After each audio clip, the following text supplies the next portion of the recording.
Galera, voltando aí mais uma vez para a gente continuar com o nosso estudo da Lei 10.261, perfeito? Olha só, vamos lá.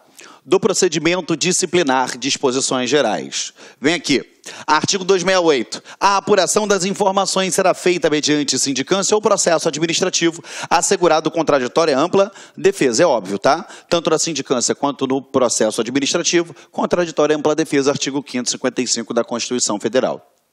Será instaurada a sindicância quando falta disciplinar, por sua natureza, possa determinar as penas de repreensão, suspensão ou multa. Então, se fala em sindicância quando se tratar de repreensão, suspensão ou multa. Processo administrativo disciplinar é o quê? Quando se tratar de demissão ou cassações. Será obrigatório o processo administrativo quando a falta disciplinar, por sua natureza, possa determinar a pena de demissão a bem de serviço ou cassação da disponibilidade ou da aposentadoria, tá bom? Conforme eu falei com vocês, os procedimentos disciplinares punitivos serão realizados pela Procuradoria-Geral do Estado e presididos por Procurador do Estado, confirmado na carreira. Vamos lá. Da sindicância. São competentes para determinar a instauração das sindicâncias as autoridades lá do 260 que a gente já viu. Instaurada a sindicância, o Procurador do Estado, que presidir, comunicará o fato ao órgão setorial de pessoal, justamente para que ele possa comunicar o servidor daquela instauração, para que ele possa contraditar e amplamente se defender. Aplicam-se à sindicância as regras previstas nessa lei complementar para o processo administrativo com as seguintes modificações. Vamos lá. O que eu aplico tanto para o processo administrativo e para a sindicância? A autoridade sindicante e cada acusado poderão arrolar até 3 testemunhas. A sindicância ela tem que estar concluída no prazo de 60 dias. Lembre-se, aquela averiguação preliminar até 30 dias, tá bom? Aqui até 60 dias. Com o relatório, a sindicância será enviada à autoridade competente para sua decisão. Perfeito? Calma aí. Perdão, apertei demais aqui. Vamos lá. Para sua decisão. Então, prazo de 60 dias e até 3 testemunhas, tá bom? Do processo administrativo. São competentes para determinar as autoridades lá do artigo 260. E aqui, ó, a gente continua. Não poderá ser encarregado da apuração nem atuar como secretário, amigo íntimo ou inimigo, parente, consanguíneo ou afim, em linha reta ou colateral até o 3º grau. Se você parar para prestar atenção, até agora ele só falava em 2º grau aqui dentro da legislação. Quando se tratar do PAD, ele fala até o 3º grau. E a gente faz uma menção à súmula vinculante número 13, tá? Inclusive do cônjuge, companheiro ou qualquer integrante do núcleo familiar do denunciante, do acusado, bem assim, subordinado desse. Ou seja, o que eu quero que você preste atenção? Tanto 3º grau em linha reta, em ascendência, descendência, em linha colateral ou por afinidade, tá bom? Que é o que vem para mim através do meu cônjuge. A autoridade ou o funcionário designado deverão comunicar, desde logo, à autoridade competente o impedimento que houver. Ou seja, isso é um dever, perfeito? Comunicar esse impedimento, justamente para não influir naquele processo administrativo. Tá? Ele deverá ser instaurado por portaria, como a gente já viu lá atrás, tanto ele quanto a sindicância, no prazo improrrogável de 8 dias do recebimento da determinação e concluído no de 90 dias da citação do acusado. Então, vamos lá. Eu tenho 8 dias do recebimento para instaurar, perfeito? E a partir do momento, não da sua instauração, mas a partir do momento que eu citei o acusado, eu tenho um prazo de 90 dias para concluir. Isso daí vai cair na tua prova. Ele vai falar que a partir de 8 dias é 90 dias a contar da instauração. E não, é a contar da citação do acusado. Tá bom? Vamos lá. A portaria deverão constar o nome, a identificação do acusado, a infração que lhe é imputada, perfeito? A descrição sucinta dos fatos, as normas que foram infringidas e a penalidade mais elevada que, em tese, seria cabível, para que ele possa produzir a sua defesa e se preparar para aquilo ali. Tá? Vencido o prazo, caso não concluído o processo, o procurador do Estado que presidir deverá imediatamente encaminhar ao seu superior hierárquico o relatório indicando as providências faltantes e o tempo necessário para o término dos trabalhos. Ou seja, os prazos dentro de um processo administrativo, eles não são fatais, tirando o prazo prescricional. Entendeu? Diferentemente do processo judicial, quando você perde um prazo, quando você perde o prazo de algum determinado ato, você vicia aquele processo, você tem o arquivamento dele, aqui não, ok? Mas é lógico, se der causa àquela perda do prazo, se tiver infração disciplinar, responde por isso. O superior hierárquico dará ciência dos fatos a que se refere o parágrafo anterior e das providências que houver adotado à autoridade que determinou a instalação do processo. Autuada a portaria e demais peças pré-existentes, designará o presidente dia e hora para a audiência de interrogatório, determinando a citação do acusado e a notificação do denunciante, se houver. Ok?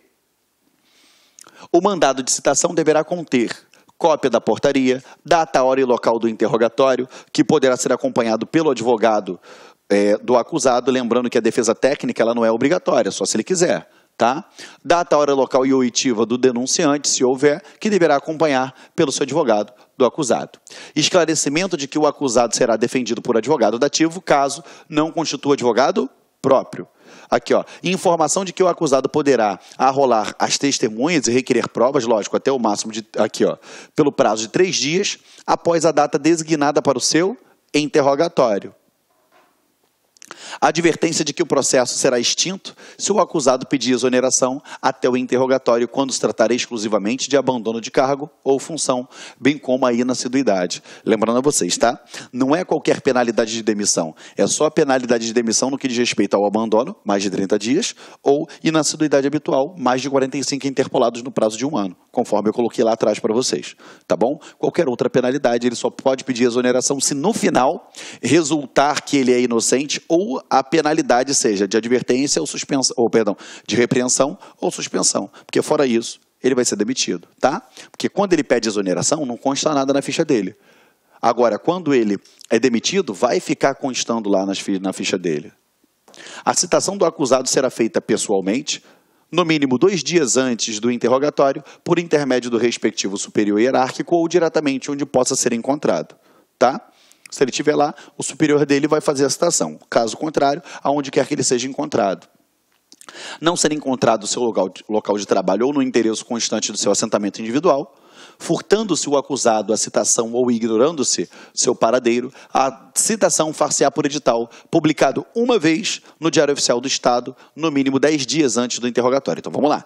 Eu tenho 2 dias antes do interrogatório para citá-lo pessoalmente. Se ele estiver em local incerto e não sabido, se eu não conseguir achar ele, eu vou publicar aqui, ó, pelo menos 10 dias antes, uma única vez no edital, que é a citação por edital. Tá bom?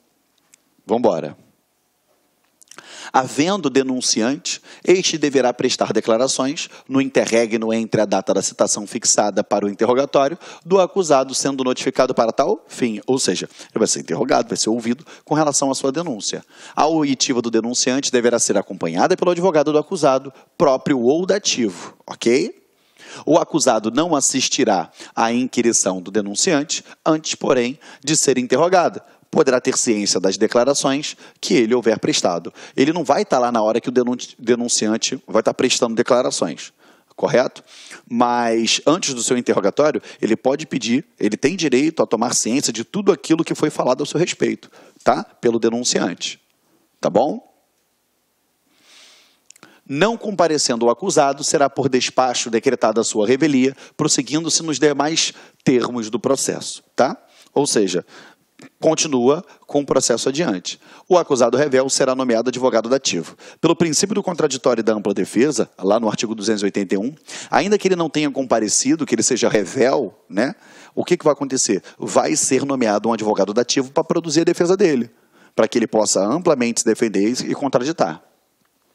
O acusado poderá constituir advogado que o representará em todos os atos nos termos do processo. Tá bom? Então, ele pode constituir advogado? Pode, em qualquer momento, ainda que já tenha sido nomeado lá, determinado um dativo. É faculdade do acusado tomar ciência ou assistir aos atos e termos do processo, não sendo obrigatório qualquer notificação. Tá bom? O advogado será intimado por publicação no Diário Oficial do Estado, de que conste seu nome e número de inscrição na Ordem dos Advogados do Brasil, bem como os dados necessários à identificação do procedimento.